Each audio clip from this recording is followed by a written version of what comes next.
Hello and welcome. My name is Alan, and today we are getting back into some more Albert Einstein ideas and opinions. Today we're going to do a long um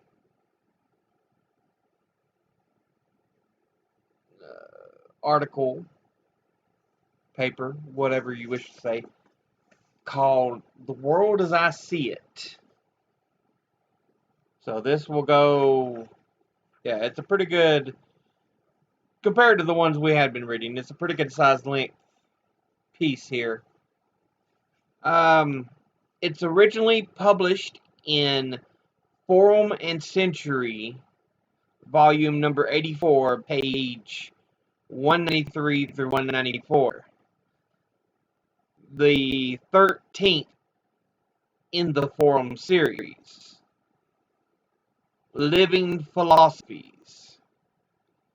Included also in Living Philosophies, pages 3 through 7, published by Simon & Schuster in New York. But let's get into this. First one we're going to talk about today is, I didn't say that. Let's get into this. How strange is the lot of us mortals. Each of us is here for a brief sojourn. For what purpose he knows not. Though he sometimes thinks he senses it. But without deeper reflection, one knows from daily life that one exists for other people. First of all, for those upon whose smiles and well-being our own happiness is wholly dependent, and then for the many unknown to us, to whose destinies we are bound by the ties of sympathy. 100 times every day, I remind myself that my inner and outer life are based on the labors of other men, living and dead, and that I must exert myself in order to give in some meaning, or to give in the same measure as I have received and am still receiving. I am strongly drawn to a frugal life and am often oppressively aware that I am engrossing an undue amount of the labor of my fellow men.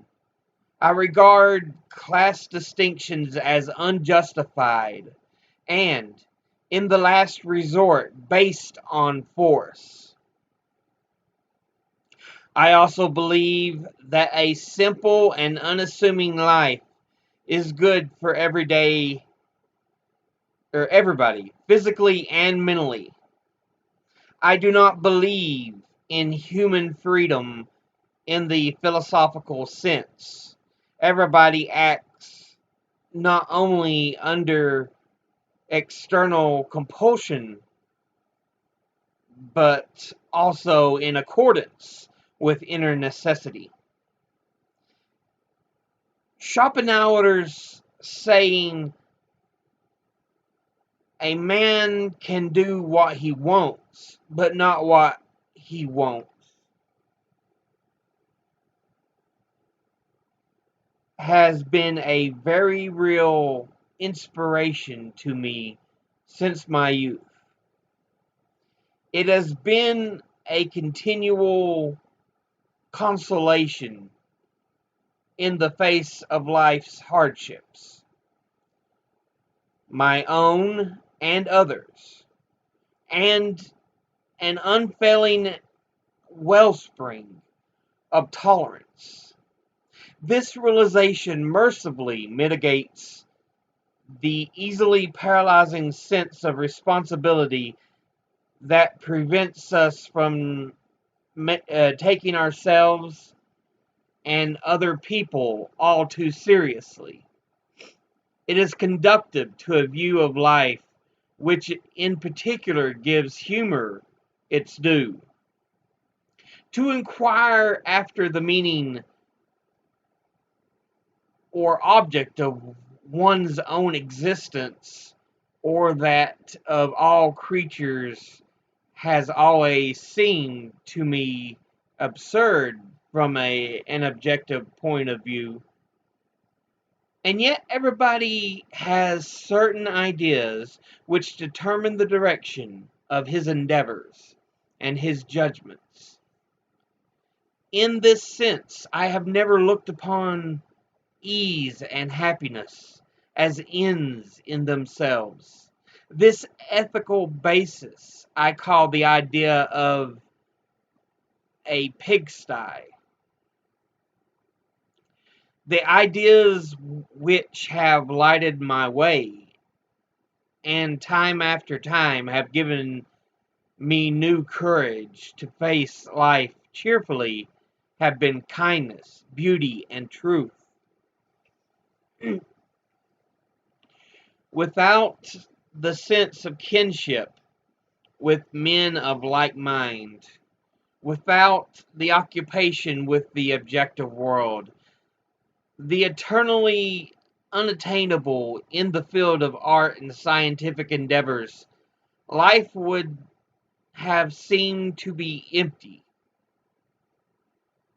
would have seemed to me empty. The trite objects of human efforts, possessions, outward success, luxury, have always seemed to me contemptible. My passionate sense of social justice and social responsibility has always contrasted oddly with my pronounced lack of need for direct contact with other human beings and human communities. I am truly a lone traveler and have never belonged to my country, my home, my friends, or even my immediate family with my whole heart. In the face of all these ties, I have never lost a sense of distance and a need for solitude, feelings which increase with the years. One becomes sharply aware, but without regret, of the limits of mutual understanding and consonance with other people. No doubt, such a person loses some of his innocence and unconcern. On the other hand, he is largely independent of the opinions, habits, and judgments of his fellows and avoids temptation to build his inner equilibrium upon such insecure foundations. My political idea is democracy.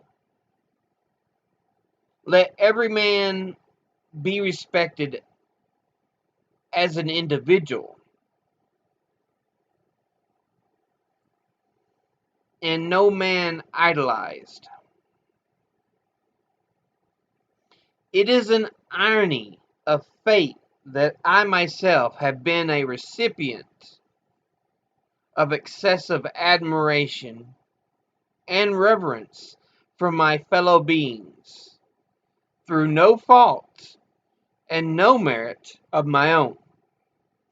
Because of this may well be the desire unattainable for many to understand the few ideas to which I have, with my feeble powers, attained through ceaseless struggle. I am quite aware that it is necessary for the achievement of the objective of an organization that one man should do the thinking and directing and generally bear the responsibility. But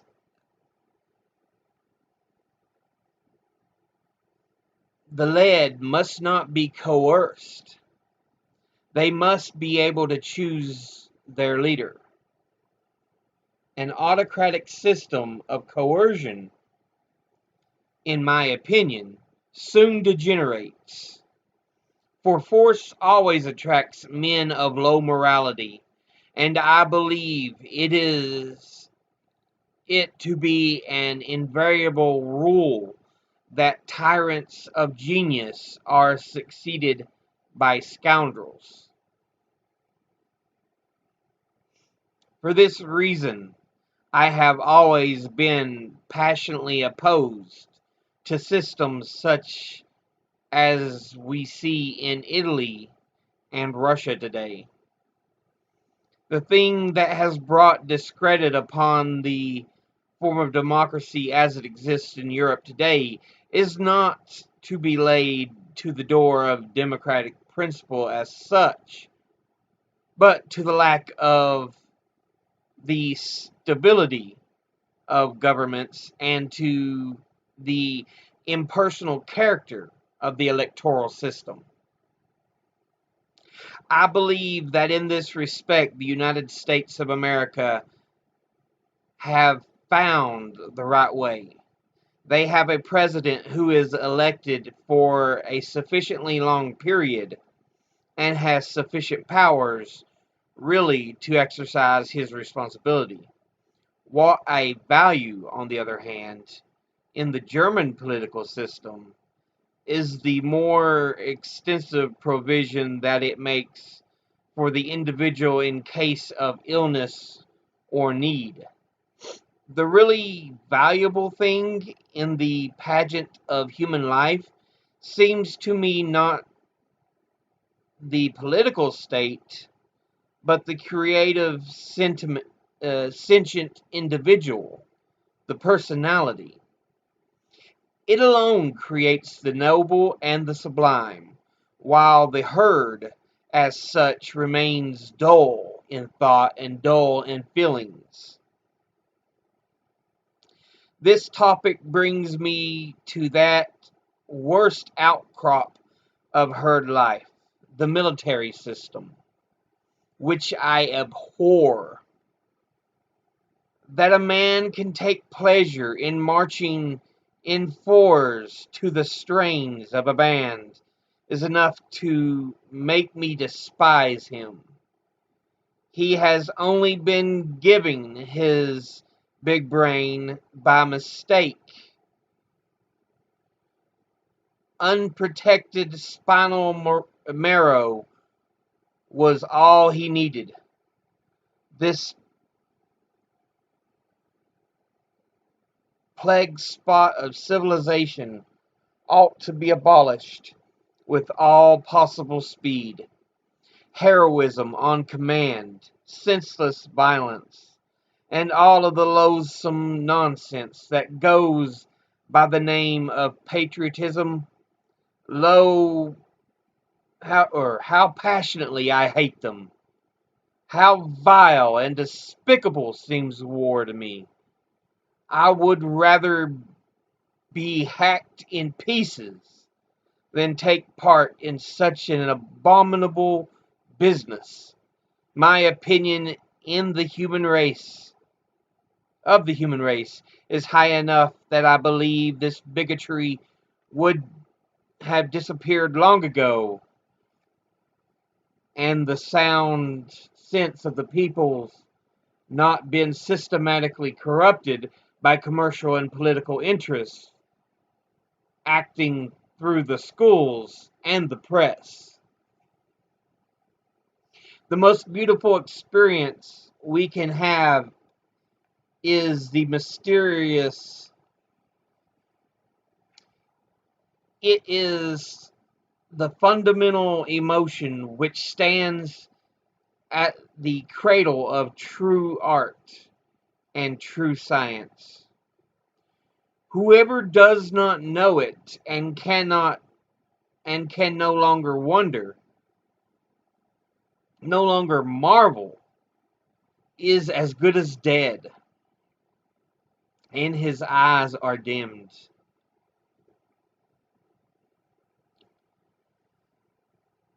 It is the experience of mystery, even if mixed with fear, that engendered religion. A knowledge of the existence of something we cannot penetrate, our perceptions of the profoundest reason and the most radiant beauty which only in their most primitive forms are accessible to our minds. It is this knowledge and this emotion that constitute true religiosity. In this sense, and in this alone, I am a deeply religious man. I cannot conceive of a God who rewards and punishes his creatures, or has a will of the kind that we experience in ourselves. Neither can I nor would I want to conceive of an individual that survives his physical death. Let feeble souls from fear or absurd egoism cherish such thoughts. I am satisfied with the mystery of the eternity of life, with the awareness and a glimpse of the marvelous structure of the existing world, together with the devoted striving to comprehend a portion, be it ever so tiny, of the reason that manifests itself in nature. Okay.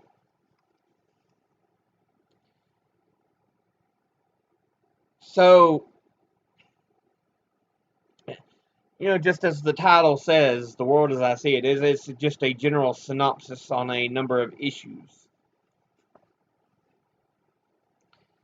Einstein speaks on the ideas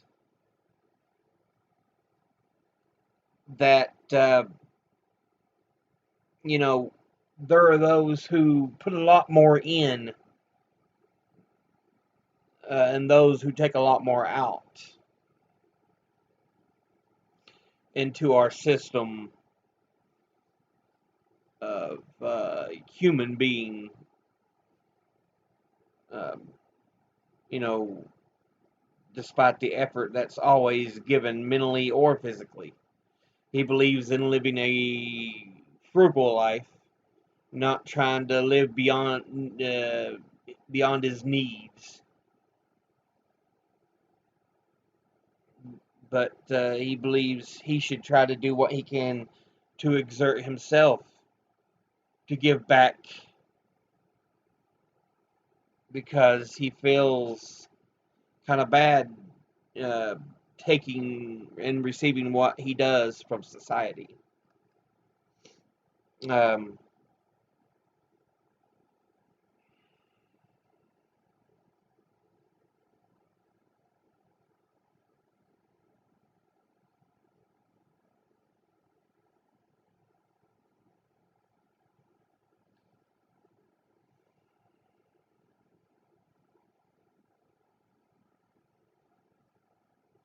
let's see. He believes in trying to let your life be led by kindness, beauty, and truth.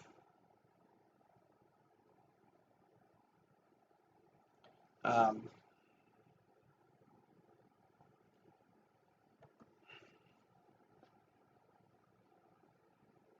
yeah, he says the ideas which have lighted my way and time after time have given me the new courage to face life cheerfully, have been kindness, beauty, and truth. So see the beauty in the world, treat your fellow man and animals kind, and try to and be truthful. Seek the truth. He's passionate about a sense of social justice and social responsibility. He feels, again, this also could go back to his ideas that he has to contribute. Um, he feels that he also has to be a citizen of the world. And so it's not just doing, contributing to society, contributing to work, taking other people's efforts, you know, receiving their efforts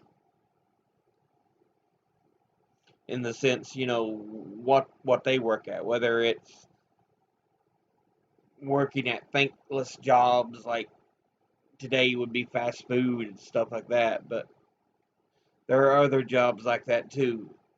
You have to realize everything someone does, it goes in to help another person.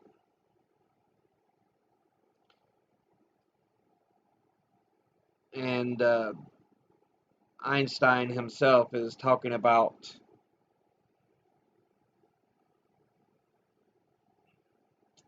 um, trying to be a better person. To make the world a better place, you have to be a better person.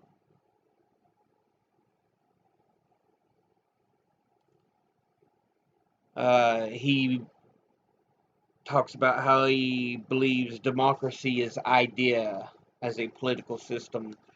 You know, each other has their fair say in the way the government is run.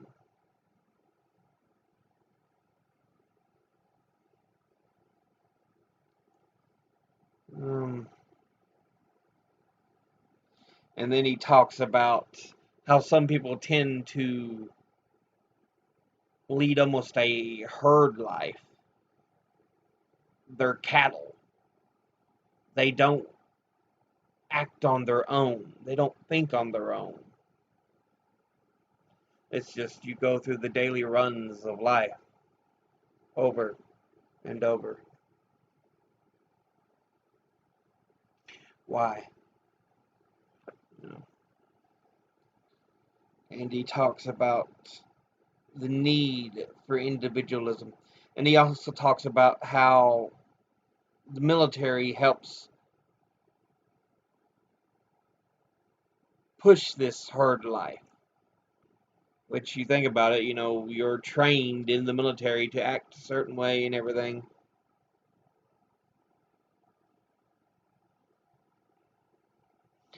But he talks about despising the idea of war, of, this unnecessary violence towards other humans. And then finally, the last thing he speaks on is being able to experience mystery, which he says to him is a beautiful and wonderful thing.